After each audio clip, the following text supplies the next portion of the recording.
Hello, I am Proder, and this is Papillon. The film tells a story based on real events that were experienced by a former prisoner nicknamed Papillon. The film begins with a message that the plot is based on real events. Then, in the iron prison door, a small window opens, from which the main character, prisoner Henri Charrière, nicknamed Papillon, looks out. The events move to Paris. Papillon, in an expensive suit, opens a safe in someone's apartment, then climbs down a drain pipe and goes to a cabaret. He has a meeting with the owner of the place, who cannot wait to show how thugs are beating up some poor man. According to the boss, he had informed the police about him.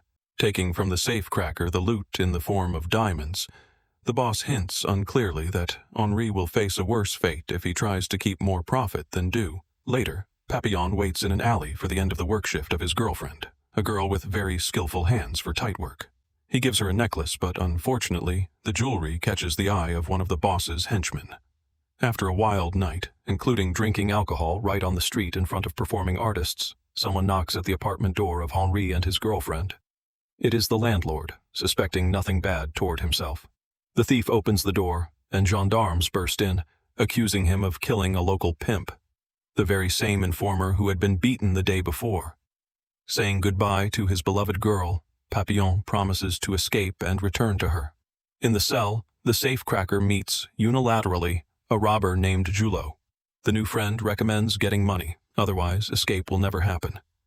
During a group medical examination, Julot shows him Louis Degas, a counterfeiter who surely has money. After the examination, the prisoners are told that they are being deported to French Guiana, a colony in South America, where they will serve their terms until the end of life, at the same time entertaining with penal labor for the good of the motherland. On the ship, Henri offers Louis protection in exchange for part of the money needed to organize an escape.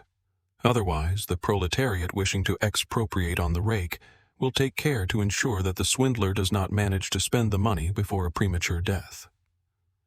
Louis refuses, but that same night he witnesses how a huge fat man spilled the guts of his neighbor for a stash. Realizing that he will be next, the counterfeiter accepts Papillon's offer the next night. The fat man with a knife tries to kill Louis, but he is protected by his new friend. A fight starts, which the guards stop by letting hot steam into the hold. The bloody hands of Henri testify to his participation in the fight, after which he is punished by being put in shackles. During disembarkation, Julot falls from the stairs, having previously injured his leg hidden with a shiv, and he is sent to the infirmary. The rest are led to meet the lifelong boarding house. The experienced warden honestly admits that he is not against attempts by prisoners to escape. Those who are not shot immediately will be put in solitary confinement for 2 years, in case of relapse, for 5 years.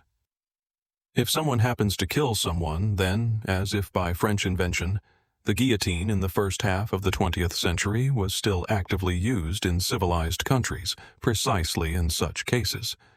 But the hot guy Henri, a real rebel, practically a diligent son of Mother Anarchy, is not affected by the warning. He is already building a daring plan for early release. First, it is necessary to get into the infirmary to the business-like faces in order to arrange distribution. He makes a deal with the local fixer, but money is needed. Louis has to take from his back passage a capsule with cash, at the same time smearing the banknotes with a well-known substance. But money does not smell. After a voluntary donation to the Fund for the Needy, Louis and Henri are assigned to the infirmary as orderlies. It would seem the plan worked, but the counterfeiter is recognized by the deputy warden, who has personal grudges, and so the creative duo are sent to penal labor to carry heavy loads. There they meet Clouzio, and almost lose the experienced stash when Louis strained too much pushing a cart with stones. Henri finds the capsule and returns it to him, not so much from friendly motives as from unwillingness to store finances in the oven. On a break, Henri and Clouzio discuss the possibility of escape. The old-timer has some leads, but money is needed for a boat. The conversation is interrupted by some thug who wants to take his money. Papillon intervenes, but the convoy stops the outrage with a warning shot in the air. On the way back, the guards pick up a local ferryman with some of his courtesans. Papillon tries to make a deal with him to get away, but he almost betrays him for a higher price. In the end, he agrees to help only with 3 days in hand, after which the boat will depart from the island. Later, during a shower, a group of comrades tries to redistribute material goods, but brute physical force, a little luck, and educational fistfighting allow Henri to keep the status quo. However, the incident leads Louis to think that he will not last long here, and he asks to take him with him to freedom. The next day, prisoners are gathered on the square for an execution. Someone tried to escape, at the same time stabbing a couple of guards to death. The condemned turns out to be Julot. Henri rises from his place, recognizing him. After the beheading, the warden orders Papillon and another prisoner of his choice to remove the body. Henri chooses Louis, who is not happy at all about carrying a corpse. When they carry the body, the shackled swindler becomes unwell. A guard beats him with a whip, which drives Papillon mad. The safecracker hits the guard on the head with a stone and prepares to escape. The exhausted Louis, having lost his glasses and unable even to stand, has to be left. Henri jumps into the river to the whistle of bullets fired by the guards. By night, Papillon reaches the boatman's place. He has no money with him, but he promises to pay later. In response, the man laughs, and from the darkness come his friends with weapons. They have an agreement with the warden for catching escapees, paid better than convicts can offer. Henri is locked in solitary confinement for 2 years, where silence cannot be broken. There he is periodically beaten and fed only so that he does not die. However, one day he finds in the water bucket half a coconut and a note that from now on he will be fed better. The enhanced ration allows Papillon to lift his spirits. He begins to exercise to keep himself in shape.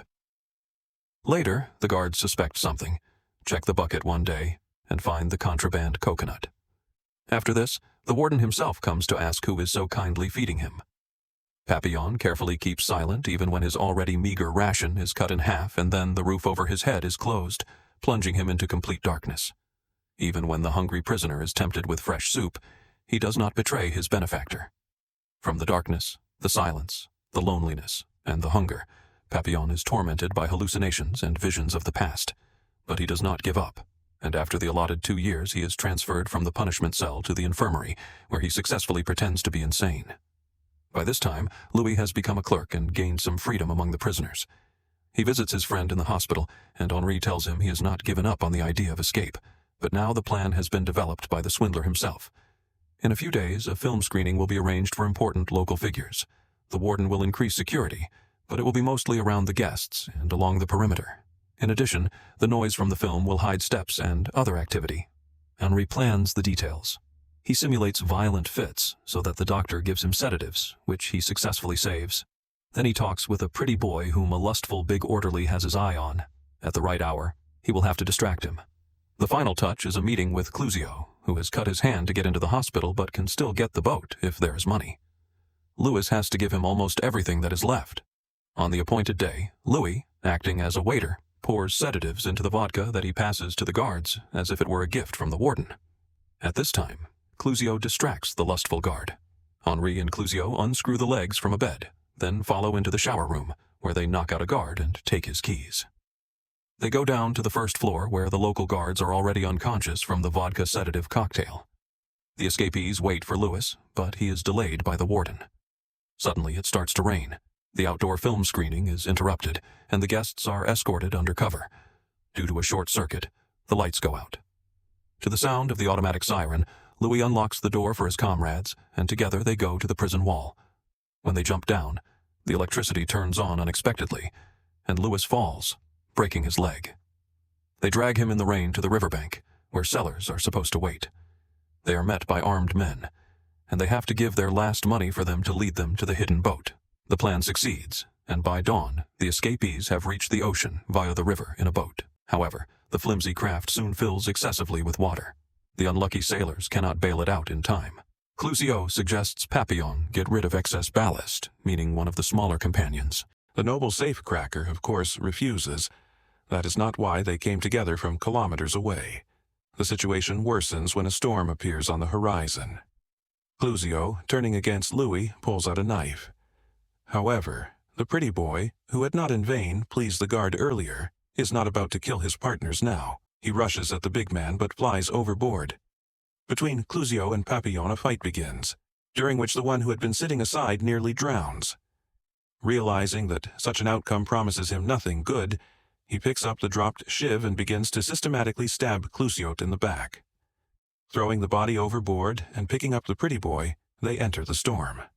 In the next scene, Henri wakes up somewhere in a hut on some island. It is unclear how they reached land, but the local natives under Christian missionaries have sheltered them. Papillon finds Louis with a splint on his broken leg and says they need to leave.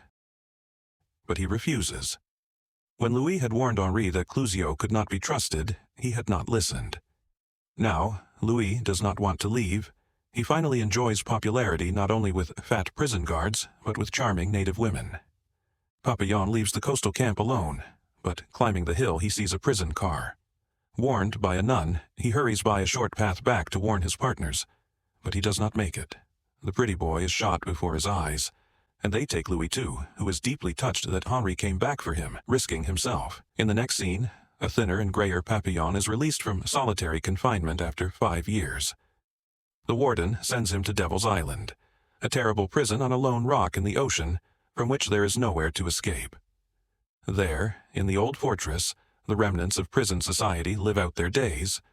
Henri meets the aged warden, who does not torment him with 2 years in solitary for escape, but immediately sends him into eternal exile on the island, thus preserving the remnants of his sanity. The swindler paints pictures on the walls and generally lives quite well compared to the rest of the contingent. But even after so many years, Henri is not satisfied. He still plans an escape. For this, he needs access to the ocean. Louis brings him to a cliff from which, theoretically, one could jump into the water and survive. But where to swim then without a boat? Watching the waves and tides, Papillon notices patterns and makes a plan to build from available materials a raft that the current will carry to the mainland. They together make it from coconut sacks and handy materials. However, on the day of the escape, the swindler refuses. Unlike Henri, he has nowhere to return to, and here he is already well arranged. To survive the jump from the cliff is necessary. The friends say goodbye, after which Papillon throws the raft into the water and jumps after it. Louis looks at the ripples on the water but does not see his comrade. He is already losing hope, takes off his glasses and wipes away tears when from below comes Henri's joyful shout. He has surfaced and clung to the homemade raft. They say goodbye to each other once more, after which Papillon sways on the endless ocean waves. In the sky, suddenly, a jet airliner passes. The story moves to the year when the older but surviving Henri flies to Paris, where he is still a criminal. He brings to a publishing house his notes, memoirs about the hard life in the colonial settlement, which he wrote down while he still remembered something. These notes must be published in France, the country that wrongly sentenced him to such a life. The film ends with archival footage and captions stating that during his lifetime, the prison was closed forever, the book became a bestseller, and he was granted a pardon by the Minister of Justice. That is all. Share your impressions in the comments and subscribe to the channel. All the best.